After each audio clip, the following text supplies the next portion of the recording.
Olá, estamos aqui para começar uma nova jornada de entrevistas com profissionais do mercado, caçando boas práticas de gestão de pessoas. A gente quer convidar você para refletir, para pensar junto com a gente nessas novas práticas, para se inspirar e também para ter referências de organizações que estão fazendo iniciativas que podem ser inspiradoras para a sua organização e para a sua equipe também.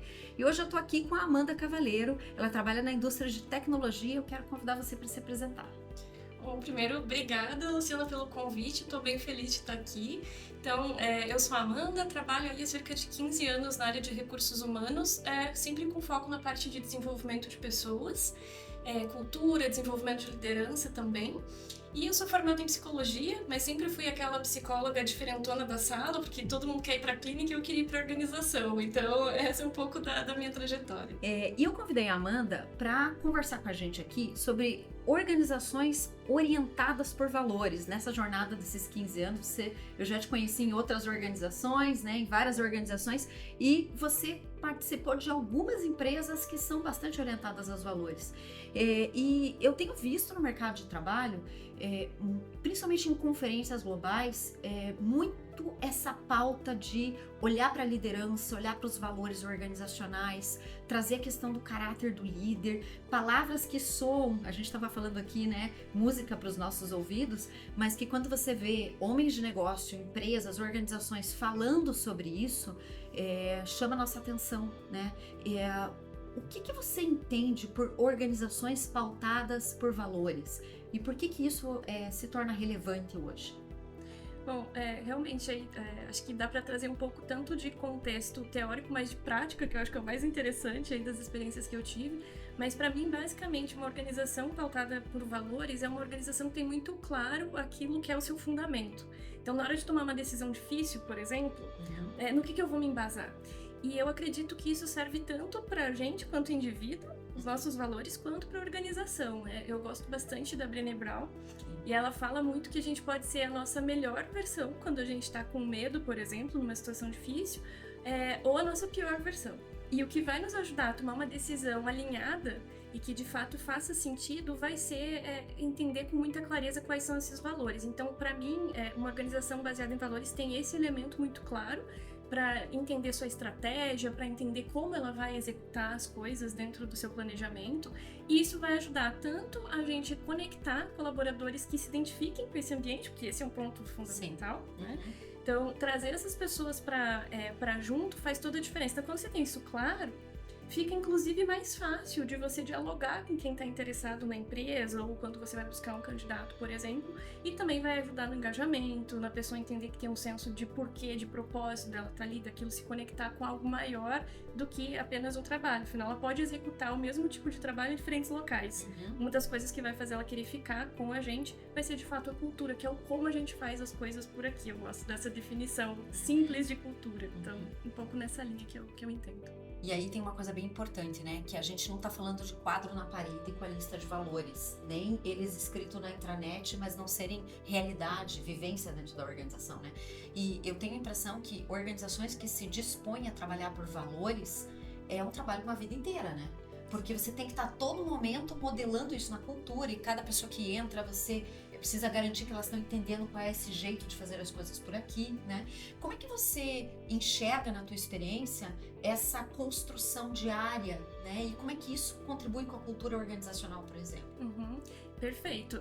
Cultura não é algo que está dado, pronto, estabelecido uma vez no site, a gente não precisa fazer mais nada, pelo contrário. Se a gente não está colocando isso em pauta o tempo todo, é muito fácil se perder desse caminho e aí a gente vai chegar na incoerência, que inclusive tem uma teórica, Carolyn Taylor, que eu gosto bastante, que ela tem a consultoria ali, a Walk in the Talk, que trabalha com cultura, fala dessa proximidade entre o que eu digo e o que eu faço. E todos nós, a nível individual e organizacional, vamos ter alguma disparidade. Isso acontece. Porém, se a gente não trabalha isso dentro da organização de forma intencional, para mim essa palavra intenção, quando eu falo de cultura, ela é bem importante. A gente precisa garantir de trazer isso para as nossas discussões. Então, o que eu entendo que faz muita diferença é a alta liderança, tá muito com isso assim enraizado, tá muito no sangue, na veia, porque o exemplo vai vir de lá, as tomadas de decisão de maior impacto vão vir de lá. Então, tanto esse líder está muito comprado, quanto a gente também, como área de recursos humanos, está sempre pensando, poxa, é isso que a gente está fazendo? Que mensagem de cultura a gente está passando? Porque poucas vezes eu percebo que se reflete sobre isso. Por exemplo, esse processo de avaliação de performance, a gente está reconhecendo o quê? Pelo que as pessoas estão sendo valorizadas. Isso é uma mensagem de cultura importantíssima quando a gente pensa no tripé comportamento, sistemas e símbolos dentro desse conceito de cultura organizacional. Então esse é um outro elemento do papel de RH muito forte, de colocar esse tema na mesa. Vamos entender se isso aqui está alinhado, é isso mesmo que a gente quer, é isso que a gente quer passar para os nossos colaboradores.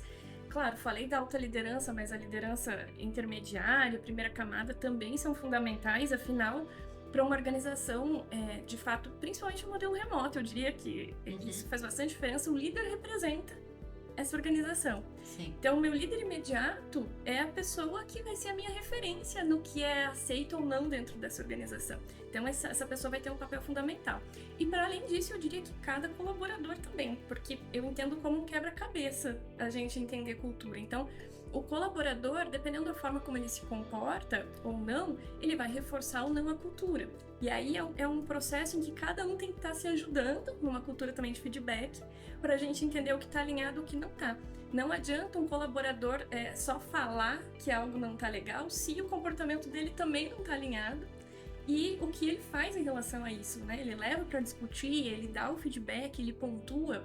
Tudo isso vai construir esse ambiente. É um ecossistema e é bastante complexo. Então, eu entendo que são várias camadas e, como você bem disse, é para sempre. Eu já trabalhei em organização que tem a sua fundação há mais de 200 anos e uma organização agora que tem mais de 20 anos. E, de fato, isso está na pauta o tempo todo, nas reuniões de planejamento, nas reuniões de resultados, nos processos, na forma como o líder fala com você. Enfim, isso é muito bonito e muito vivo, assim. Eu gosto bastante desse conceito.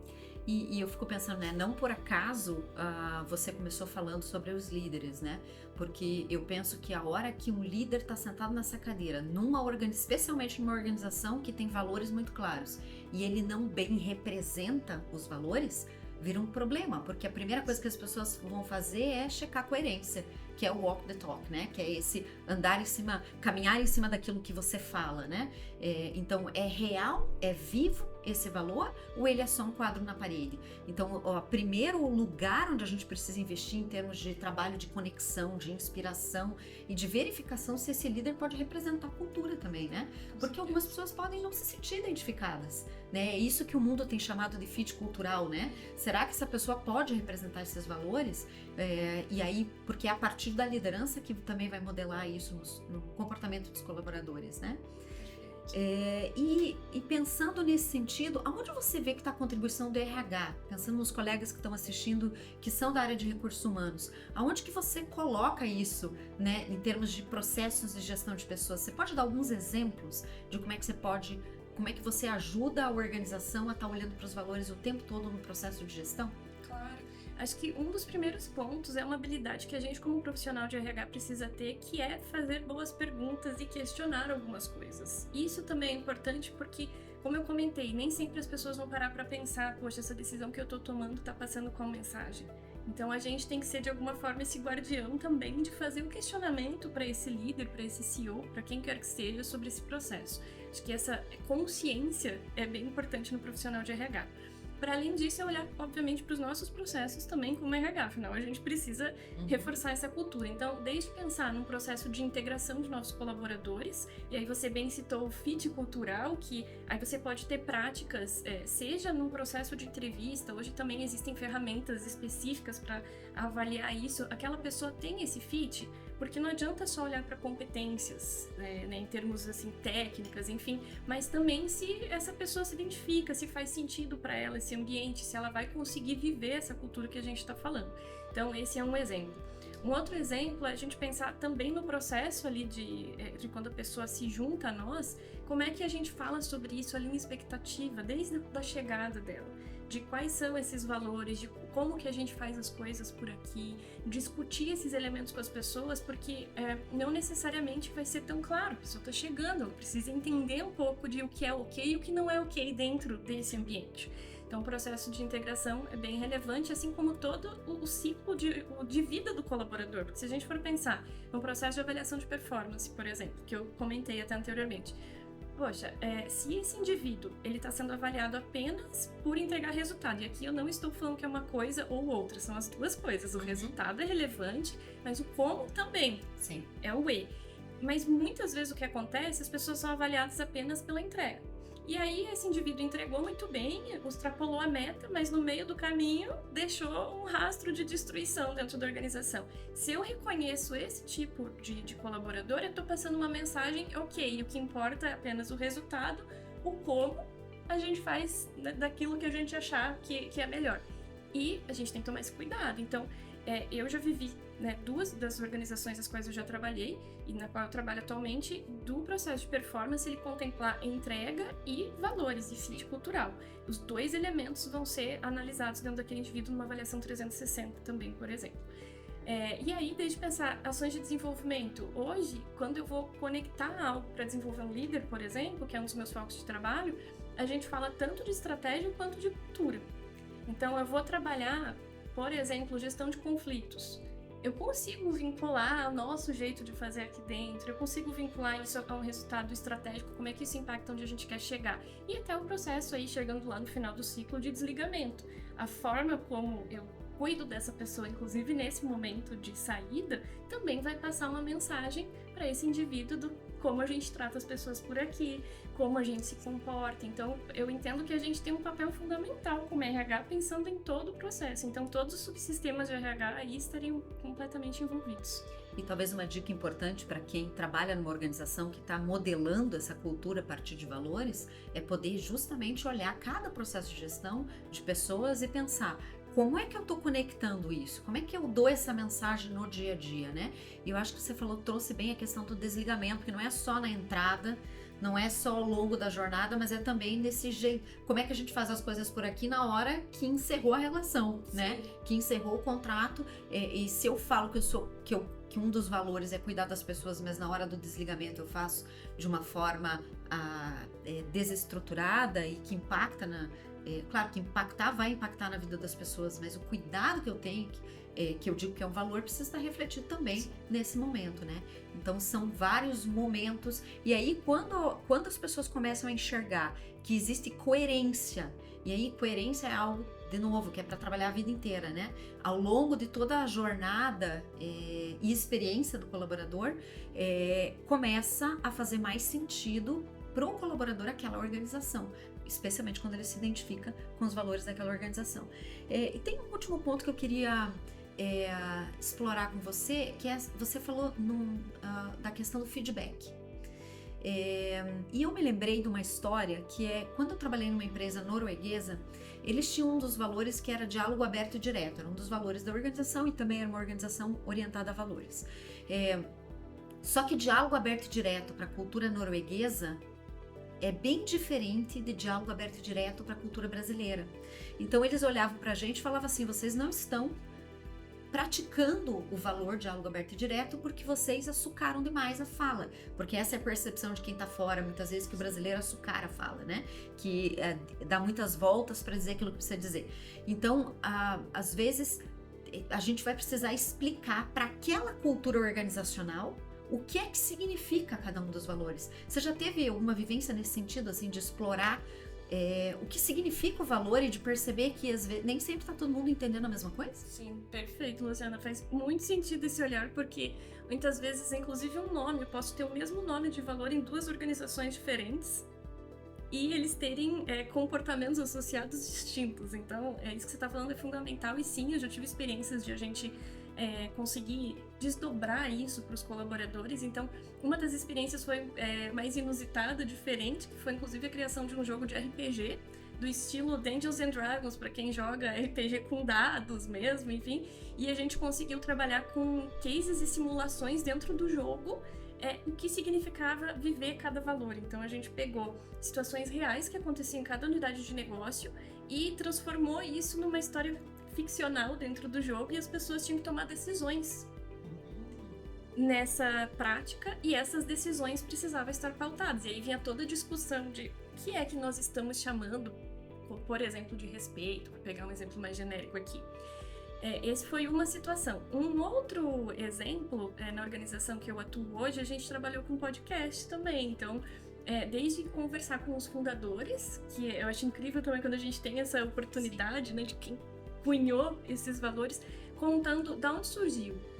Quais são as crenças que estavam por trás da criação desses valores? Como a gente enxerga isso? E aí eu tive essa super oportunidade de conversar com eles, conversar com alguns heads também dentro da organização, trazendo exemplos do dia a dia. Olha, é isso que a gente quer dizer quando a gente fala de, por exemplo, encantar um cliente.